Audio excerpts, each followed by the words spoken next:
Na imensidão da Amazônia, dizem que existem criaturas que nunca foram registradas, mas que vivem nos sussurros das aldeias, nas histórias contadas apenas quando a noite cai. Entre todas elas, nenhuma era mais temida que Juraci, a cobra das sombras, a serpente que parecia crescer a cada lua cheia. Mas Juraci não era uma cobra comum. Ela não deixava marcas, não caçava como os outros animais da floresta. Ela buscava presenças, não corpos. A lenda começa com Juraci atravessando 8 vilas ribeirinhas ao longo de muitos e muitos anos. Ninguém sabia de onde ela vinha. Alguns diziam que surgia do fundo dos rios mais escuros. Outros acreditavam que ela era o espírito de uma antiga guardiã que havia sido despertada de seu sono profundo. O que se sabia era apenas isto. Sempre que Juraci se aproximava, as mulheres grávidas e as crianças pequenas eram as primeiras a sentir a sua chegada. Não porque vissem algo concreto, mas porque a floresta, antes barulhenta,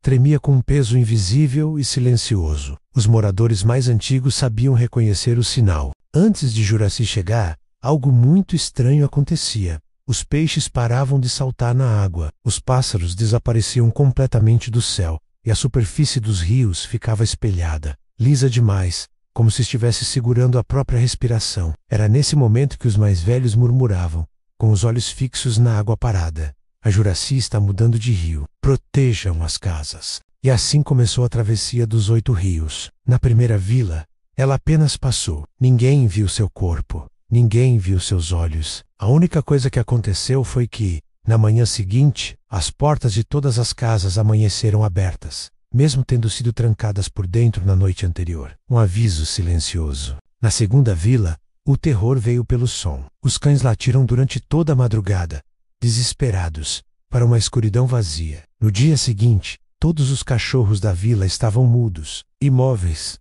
com os olhos fixos no nada, como se ainda estivessem ouvindo algo que mais ninguém podia escutar. Na terceira vila, a água do rio subiu de repente, sem nenhuma chuva, inundando as margens e quase alcançando as palafitas. Na quarta, sombras enormes se moviam por baixo das casas, mesmo sob a luz de uma lua cheia e clara. Na quinta vila, as mulheres grávidas relataram ter sentido um vento gelado passando por suas barrigas, como se algo estivesse ali, bem perto, contando as vidas que ainda não tinham nascido.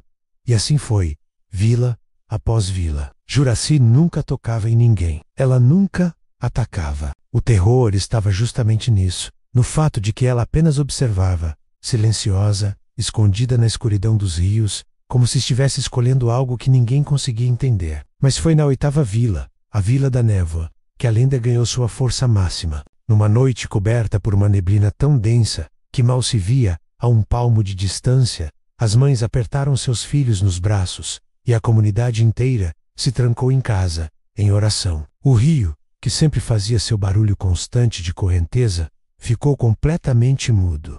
Foi quando todos ouviram um som baixo, arrastado, como o de algo gigantesco raspando no fundo da água.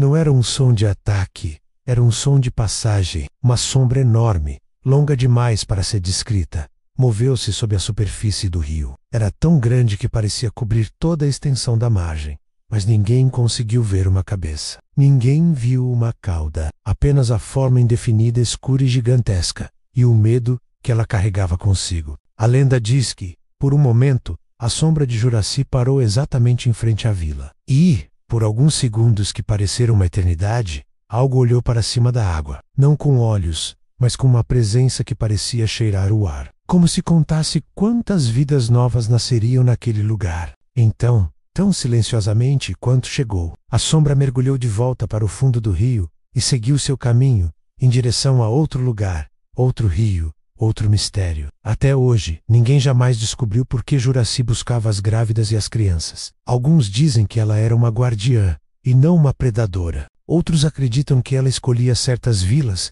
para protegê-las de algo ainda mais antigo e perigoso que habitava a floresta. E há quem diga que ela ainda percorre os rios da Amazônia, marcando cada comunidade por onde passa com sua presença invisível. Mas todos, sem exceção, concordam em uma única coisa: a cobra Juraci nunca foi vista por inteiro, apenas a sua sombra. E na Amazônia, quando a sombra é maior do que a própria noite, é melhor respeitar e permanecer em silêncio. Deixe um clique e se inscreva no canal.